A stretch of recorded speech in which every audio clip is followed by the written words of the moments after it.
Assalamualaikum warahmatullahi wabarakatuh. Berjumpa kembali dengan Ki Bocah Channel.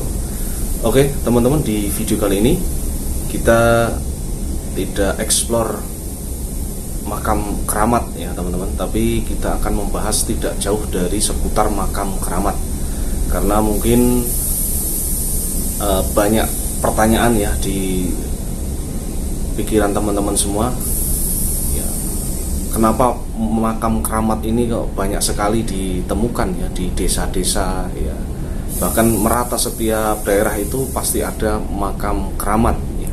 Dalam artian makam keramat itu adalah makam yang dimuliakan sebenarnya ya. Tidak semua makam keramat ini ya makam seorang waliullah ya. Karena keramat itu kan diambil dari kata karomah ya, yang artinya itu kan mulia. Jadi makam yang dikeramatkan itu adalah makam yang dimuliakan.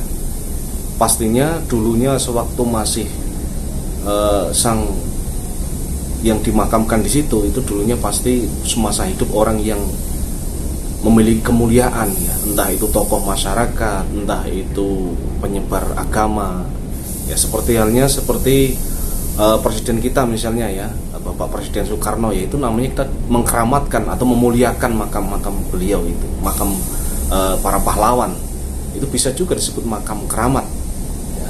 Cuman ya wallahu alam lah, silakan memiliki teman-teman memiliki pemahaman masing-masing ya. Di kali ini ya, di video kali ini kita akan membahas tentang bagaimana kita mengetahui sebuah makam, apakah itu makam seorang waliullah atau bukan ya. Karena ada juga kasus ya, sebuah makam itu disangka oleh masyarakat setempat itu makam seorang wali, tapi ternyata itu makam kuda ya. Itu pernah ada. Nanti insya Allah nanti kapan-kapan kita mau ekspor ya makam tersebut. Ini tidak jauh dari tempat saya sebenarnya itu juga kejadian. Jadi setelah didatangkan seorang kiai ya, yang sudah mengerti ya tentang permakaman ya, ya ibaratnya kasat gitu ya, itu ternyata makam kuda gitu ya. Baik, kita kembali ke pertanyaan tadi ya, bagaimana cara kita mengetahui bahwa sebuah makam itu adalah makam seorang wali atau bukan ya. Mari kita simak penjelasan dari Habib Umar Al-Mutahar ya, dari Semarang. Kalau saya yang ngomong mungkin teman-teman tidak percaya, tapi kita mengikuti apa yang didahulukan seorang ulama. Untuk hal ini kita simak penjelasan dari Habib Umar Al-Mutahar. Termasuk bagaimana kita terhadap makom-makom baru yang kadang-kadang, nah itu penting. Saya teringat ucapan orang kharik yang dulu sering ketemu saya, itu namanya Mbah Solehun. Mbah Solehun ini dari daerah Daren, Mayong, nah Separa. Sering ketemu saya, ketemu Habib Lutfi apa. Dalam satu waktu saya tidak tahu dialog mana itu, dia sedang membicarakan apa, tiba-tiba beliau bilang, lah nggih Ndara, wong kuburan anyar diziarahi, kuburan diziarahi sapa? Lah nggih nek niku tiyang saleh, kita ndonga piyambake nderek ndonga. Lah nek mangke kita istighosah, ya Allah bi barokati sahibul mengisar digebuki. Kan manusia kalau kita tidak kenal kan bisa aja dong. Nah, lalu bagaimana kalau kita tidak kenal seperti itu? Derek orang soleh yang muktabar. Oh, Habib Lutfi ziarah mereka. Nah, oh, kalau tak derek sinten wallahu alam. Seperti Sayyidina Umar derek Kanjeng Nabi itu. Ya, dengan satu keyakinan orang yang soleh yang muktabar ini nggak mungkin jelomprong ke apa umat. Oh, di Pati ada makam begini. Lah, aku gak kenal ya. Iki anyar. Orang tua-tua juga gak ngerti, tapi katanya wali. Saya tahu ziarah ini siapa? Oh, Mbah Dullah Salam. Oh, Mbah ini. Yang memang lakunya itu apa? Nah, ziarah kita. Kita gak kenal gak apa-apa, tapi ada yang diikuti. Sama juga dengan bacaan.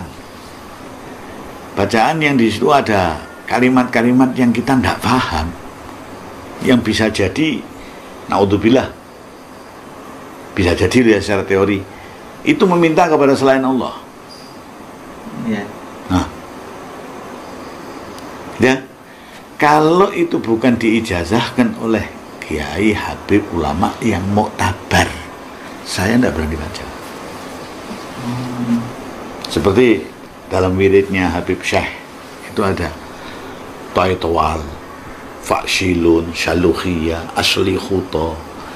Itu kalau saya tidak terima ijazah dari guru dan bukan punyanya Habib Syekh, saya nggak berani baca.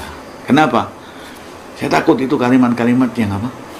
Tapi karena yang punya ini Habib Syekh, dan kita insya Allah tahulah reputasi apa, kewalian beliau, makomnya beliau, kita banyak mendengar manakibnya, juga ditulis di kitab-kitab apa yang muktabar, ulama-ulama yang nulis ini tadi, kita terima ijazahnya juga dari orang yang apa, ya sudah, gak paham, gak apa-apa nderek. Insya Allah dengan satu asumsi husnudzon, orang-orang semakom beliau ini tidak akan mungkin membawa umat ke jalan yang keliru. Tapi kalau hal-hal yang katakan di kitab misalnya, wah Pak Martini juga wiridan ini punya siapa, nggak ngerti, ada kalimat-kalimat yang kalau saya loh nggak tahu yang lainnya, saya lebih baik mundur, nggak saya baca, bacaan yang lain ada. Ya, tapi kalau itu jelas, oh punyanya Habib Syekh, oh punyanya Kiai Fulan atau ulama Fulan, yang kita tahu manakib, reputasinya beliau orang yang lempeng dan sebagainya, ya monggo.